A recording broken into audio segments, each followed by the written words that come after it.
কিশোরগঞ্জের নীলগঞ্জ স্টেশনটি ব্রিটিশ আমলে এটি ব্যবসায়ের প্রয়োজনে মানুষের কাছে বেশ পরিচিত ছিল। এছাড়া উপমহাদেশের প্রথম মহিলা কবি চন্দ্রাবতীর বাড়ি এই নীলগঞ্জে থাকার সুবাদে এখানে এসেছেন দেশ বিদেশের বহু গুণীজন। তবে ২০১১ সালের ৪ জুলাই লোকবল সংকটের কারণে হঠাৎ স্টেশনটি বন্ধ করা হয়। গেল ২০২০ সালে করোনা পরিস্থিতির কারণে লোকাল ট্রেনগুলো বন্ধ করে দেওয়ার পর একেবারেই বন্ধ হয়ে যায় স্টেশনটির কার্যক্রম।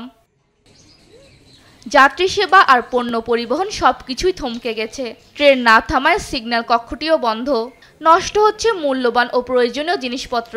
করোনার দোহাই দিয়ে ভৈরব ময়মনসিংহ সেকশনের যে লোকাল ট্রেনগুলো ছিল পরবর্তীতে এই ট্রেনগুলো বন্ধ করে দিচ্ছে।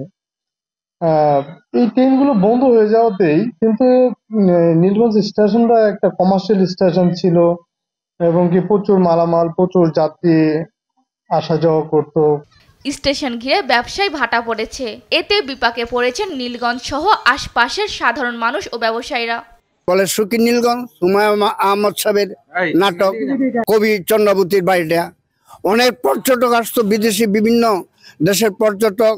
12টা-13টা ট্রেন হাফ ডাউন করতো, প্রায় ক্রসিনি পাইতাম আমরা 6-7টা, অনেক তো গাড়ি পাই না। আমিরাবন কাল্যাজুরি যত লোক আছে আপনার এখানে আসতো বা এখনো আসে দিনের দিন বসে থাকে, কোনো গাড়ি পায় না, গাড়ি ধরে না। এখানে অনেক ব্রিক ফিল্ড ছিল, এরপর পাট গুদাম ছিল, অনেক কিছু ছিল।